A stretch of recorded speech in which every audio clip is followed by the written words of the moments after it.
Por favor, a Claudete Alves. Bom dia a todos e a todas. Na pessoa da vereadora Elaine, eu quero cumprimentar todos os vereadores aqui presentes, todos os colegas do sindicato, enfim. Eu queria começar, vereadora, perguntando se alterou a questão do regimento interno, a obrigação das secretarias atenderem pedidos dos vereadores e das vereadoras. Por quê? É um direito de vocês, né? Terem respostas numa audiência pública. E aí eu queria já, para não esquecer, deixar como encaminhamento trazer essa garantia do regimento interno do processo legal e fazer essa cobrança, porque não dá mais para qualquer secretário nesse governo vir quando interessa e quando quer, porque eles estão nas unidades aí já fazendo todos os palanques para as eleições do ano que vem. E aí tem que atender numa audiência pública o povo. Tem que prestar conta para os vereadores e vereadoras que têm esse direito. Aliás, é o papel de vocês, né? Então, eu queria deixar como encaminhamento que seja reportado à presidência da Câmara, inclusive, e exigir, porque, num primeiro momento, se convida, né? Em não atendendo, se convoca. E em não se atender na convocação, a gente sabe, a senhora sabe os caminhos que devem ser adotados, porque não podemos conviver com tanto desrespeito, né?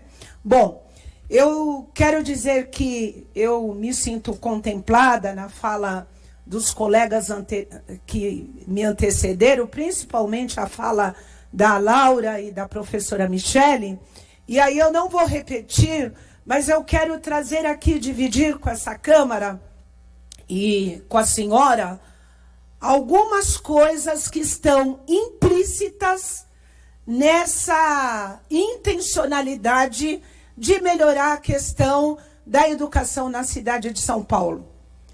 Então, tem várias armadilhas, várias.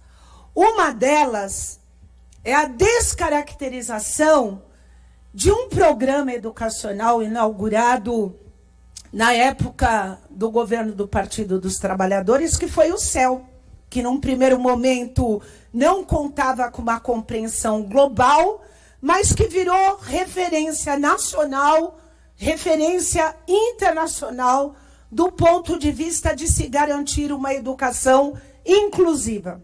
Bom, o ano passado eu estive aqui numa audiência pública, onde foi anunciado pela Secretaria de Educação a construção de 12 novos CELs que deverão ser entregues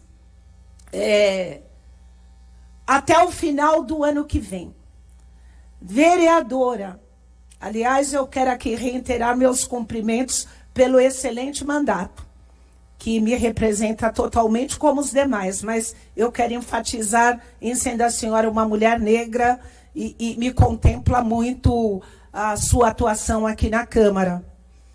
E este ano, e aqui eu quero aproveitar para fazer um registro que talvez seja o primeiro registro oficial aqui em audiência pública. Eu presido o Sindicato da Educação Infantil, mas essa minha fala aqui, eu estou arvorando representar o COEDUC, que é a coordenação dos sindicatos específicos da educação da cidade de São Paulo. E que nós já, enquanto esta organização, já mandamos um ofício, inclusive, para o prefeito, para o secretário, exigindo explicações. Mas, voltando ao que eu quero aqui socializar com vocês. Nós fomos verificar, Laura, Michele, vereadora e vereador, as duas primeiras construções. E, pasmem, não contam com o bloco da educação infantil. Esvaziando o conceito CEL. Centro de Educação Unificada. As duas construções dos 12 anunciadas não contam mais com o bloco da educação infantil. E aí tem inferência com esse afogadilho de querer dizer que amplia a permanência da criança, porque é verdade, sim. Nós temos um problema muito sério que não foi agravado somente com a questão do Covid, mas sim pela ineficiência e pelo descumprimento do que se estabeleceu todas as conferências municipal, estadual, nacional, que não atingiram as metas e não as atingirá no afogadilho. Então, quando nós fomos questionar, Priscila, para a secretaria, nós fomos informados que todas as próximas construções não contarão com o bloco da educação infantil. E sabem por quê? Segundo a secretaria, porque todas serão fundamental de período integral. E aí é grave. E aí é grave. Aí essa casa tem que se posicionar. E aí eu quero me somar aos esforços, inclusive, de questionar esta política no Ministério Público. A gente não pode permitir que um programa exitoso como o CEL, Centro de Educação Unificado, que na grande maioria das quebradas, vereadora Eliane, é a única possibilidade de exercício de cidadania que a nossa população conta, de não termos o bloco da educação infantil. Esta educação infantil, que na cidade de São Paulo já foi transferida em 2/3 para outros que não sejam educadores concursados. E aqui eu quero fazer um registro que eu não estou criticando, condenando os trabalhadores da rede conveniada.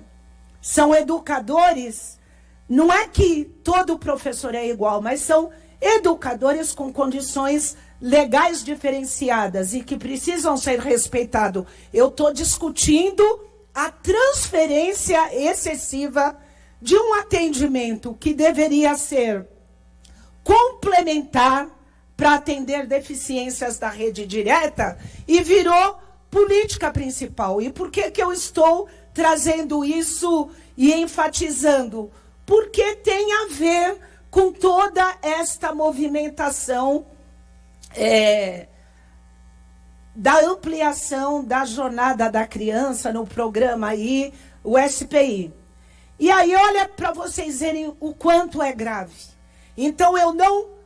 Aliás, cabe aqui registrar que das 45 prometidas para ser da rede direta, todas as outras foram transferidas para a rede conveniada. Eu aproveito o momento aqui para trazer como denúncia e pedindo a intervenção de vocês. Eu vou dar um exemplo só.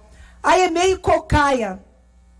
A EMEI Cocaia, que atende quase 300 crianças num prédio alugado, sabe, vocês já sabem como, é os modus operandi, que não tem ventilação natural, que não tem um espaço, quase 300 crianças atendidas, não passará para um prédio belíssimo, que será uma CEMEI do outro lado da rua, e vai continuar nesse sufoco, como tantas as outras aberrações que verificamos, porque tem que se ampliar. Eu acho que o que tem que ser ampliado é o atendimento na rede direta e, quando necessário, na rede que eles dizem parceira, mas ambos com a mesma qualidade, não é? Então, quando eu tiro das novas construções o bloco da educação infantil, eu estou desrespeitando e eu estou desperdiçando todo o investimento público na qualidade da educação. Por quê? A educação infantil já é integral. Mas tem algo que eu quero trazer aqui, dividir. Eu conversava com a professora Michele, os companheiros do Cinesp aí, do CPEM, que está ocorrendo e que essa Câmara tem que tomar tento, como dizia minha mãe, que é o seguinte: olha, conselho de escola não é amparado por uma lei? Ele não é deliberativo? A gente tem notícias que a grande maioria dos conselhos nem foram consultadas. E as que foram, como foi colocado aqui, não valeu de nada. Então, passa-se por cima num desrespeito flagrante da lei. E aí nós temos um problema que, assim, a conversa iniciou. Todas as e-mails dos céus que, atendido a demanda, serão... entrarão no programa, né, do SPI. Bom, se as EMEIs atende duas turmas com 3 professores, se vai para o programa, reduz uma turma. Então, se reduz uma turma, eu gero uma excedência de 30%. Bom, alguns poderão falar, vai ter a excedência, mas como falta professores, vão ser, né, aproveitados nas escolas que faltam. Mas será que é isso? Será que quem está lá gerindo, será que essa governança educacional não consegue se abrir para um diálogo com a rede, com os sindicatos, com quem está lá no território, que é quem sabe do problema? Falta professores, como a professora Michele falou, falta pessoas do quadro de apoio, e quando se amplia dessa forma assodada o atendimento, sem prever as consequências, como fica essa criança, como fica essa escola, como fica esses professores? Que nós temos uma rede aí, eu queria aproveitar para trazer, para concluir, algo que eu acho que é importante, que é a questão do acúmulo. Nós vamos ter problemas seríssimos de acúmulo com essa imposição. E aí não pode, através da defesa do SPI, fazer no afogadilho medidas que vão trazer muito mais problemas. Porque se eu dificulto o acúmulo desse professor, eu bagunço toda a rede, que precisa cada vez mais de uma tranquilidade pedagógica, já que salarial nós não temos, né? Para que a gente possa contribuir com o processo educacional. Então, o que está acontecendo através desse programa é muito sério. E não dá para o senhor Padula não vir prestar contas aqui na Câmara Municipal. Não dá para a Secretaria Municipal de Educação fazer ao bel prazer como eles entendem que queiram fazer. Então, é um programa importante do ponto de vista conceitual, das melhorias do aperfeiçoamento? É claro que é. Mas tem que ter condições, como aqui foi colocado. Não pode desrespeitar legislações e não pode desrespeitar principalmente os educadores da cidade de São Paulo, que não foram ouvidos, e os que foram ouvidos não tiveram as suas posições respeitadas. Então, obrigada, parabéns, e vamos continuar cobrando que deem respostas a todos os questionamentos colocados. Obrigada, Claudete.